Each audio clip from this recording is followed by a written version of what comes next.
On the priority of British interests, Churchill, in or out of power, whether on the Liberal front bench or resting on a Tory berth, was the supreme political exponent, and the spectre of impending war galvanized his energies. Churchill, his old friend Viscount Haldane at the War Office, and Foreign Secretary Edward Grey, backed by the sly Asquith and the less strident Lloyd George, were determined on conflict.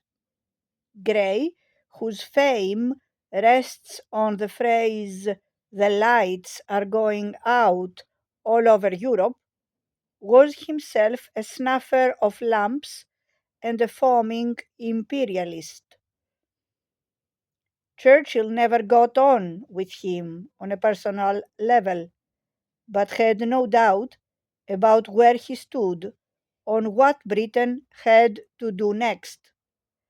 Cabinet ministers in favor of some form of neutrality threatened to go public and resign if the government blindly committed itself to giving guarantees to its Entente allies. On 27 July, Lewis Harcourt, the colonial secretary, boasted that 11 out of 19 members of the government shared this conviction, constituting a peace party which, if necessary, shall break up the cabinet in the interest of our abstention. Over the next 7 days, this was revealed to be nothing more than hot air. Britain declared war. The cabinet remained unbroken. How did this happen? Newton provides the startling timeline that led to Britain's involvement in the carnage about to sweep the continent. Asquith's three bloodhounds, Churchill in the lead, backed by Haldane and Grey, were busy sniffing out the best possible routes to a war not yet approved by the cabinet. It is a story of subterfuge and preemptive decision making. Churchill, for instance, put the Navy on alert with a stand fast order on 26 July, announced it to the media the following morning, and presented the cabinet with a fait accompli. He ordered the Royal Navy to battle stations, once again doing so without consulting the cabinet, lest they, as he put it, mistake it for a provocative action. Simultaneously, the crisis between the four powers in Europe, France, Germany, Russia, and Austria, was reaching the point of no return.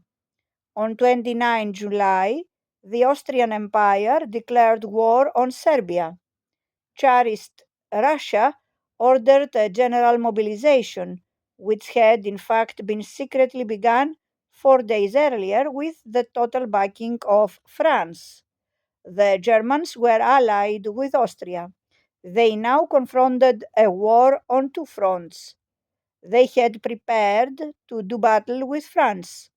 The German High Command envisaged a swift advance to Paris via Belgium. But Russia presented a problem both geopolitically and militarily. The German Chancellor Theobald von Bethmann Hollweg, a highly intelligent civil servant born in a family of scholars and a senior advisor to the Kaiser, suggested concessions to Britain to keep it neutral. An offer was sent. If Britain remained neutral and France was defeated, the Germans would not proceed to annex any territory in Europe. Belgium would remain untouched, but Germany would take over all French overseas colonies. The offer was peremptorily rejected by Asquith and Grey, who felt no need to trouble the cabinet on such a minor detail. The offer was dishonorable, and there was no more to be said. But Grey was slightly apprehensive that the cabinet's radicals might kick up an unseemly fuss that would be unfortunate on the eve of a war. On 31 July, without consulting his colleagues, he dispatched cables to Paris and Berlin demanding pledges from both that, in the event of war, Belgian neutrality would not be violated. The German ambassador in London met Grey and posed an awkward question. If Germany pledged to respect Belgian neutrality and not violate the territorial integrity of either France or its colonies, that is, if it were to fight only on the Eastern Front, would Britain stay out of the war? The snuffer of lamps responded bluntly. Britain would not remain neutral even if Germany kept out of Belgium and France. In this way, Douglas Newton wrote, Berlin was told of Britain's inflexible position. A German decision to respect Belgian neutrality would win it neither credit nor advantage. Britain would still probably rush to the assistance of France and Russia if it came to war. A day later, Grey backtracked, informing the Germans that Britain might remain neutral if there was no conflict between Germany and France and the war was effectively fought out in the East. The French were livid. Their position on Serbia was often more hawkish than that of the Russians. George V was outraged. Grey was summoned to the palace, given a severe dressing down, and instructed to retract the message, which he proceeded to do. Meanwhile, the same evening, Churchill, after a convivial dinner with Asquith and the Tsar's ambassador at Downing Street, fully mobilized the naval reserves, leaving little doubt that Britain was preparing for war. A complicit look from Asquith at the dinner had been interpreted rightly as approval. This went against an earlier decision by the cabinet to reject such an action. But with both monarch and prime minister strongly in favor of war, why should a parliamentary democracy bother with the ministers or parliament? Much has been written about the exclusiveness of the German ruling group that imposed a form of institutional rigidity on the country's political system.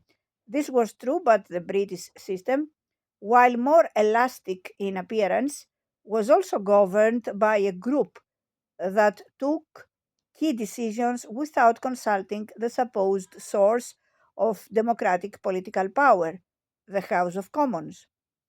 A couple of days later, Grey informed the Commons that Britain had no option but to intervene if Belgian neutrality was violated. The momentous entry into the war had not been decided by any cabinet meeting or parliamentary vote. Most ministers never had even the briefest glimpse of the ultimatum that was sent to Germany on the 4th of August after its troops had crossed the Belgian frontier. Likewise, they had no say in the official declaration of war that followed. It was a decision taken under cover of darkness in the Privy Council, composed of three peers and the monarch.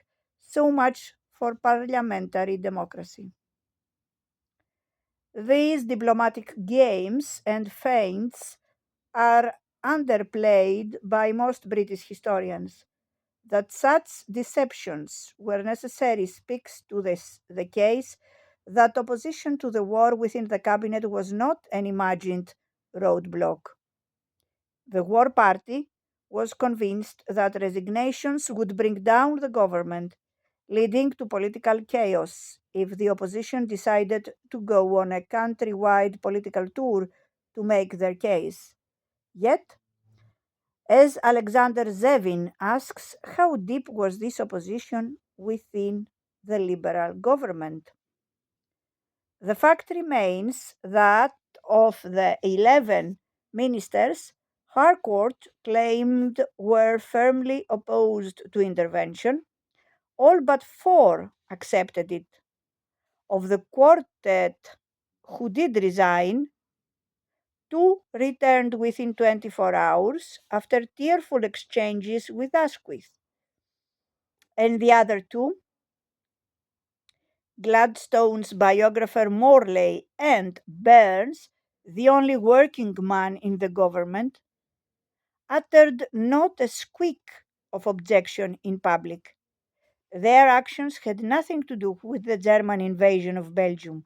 All 4 resignations, whether retracted or maintained, were in protest at British backing of the Entente, set in motion on the 2nd of August, when Grey secured from his colleagues a pledge of naval support for France should the German fleet enter the Channel, a decision, said Burns, tantamount to a declaration that we take part in this war. But once war was declared, opposition to it collapsed overnight.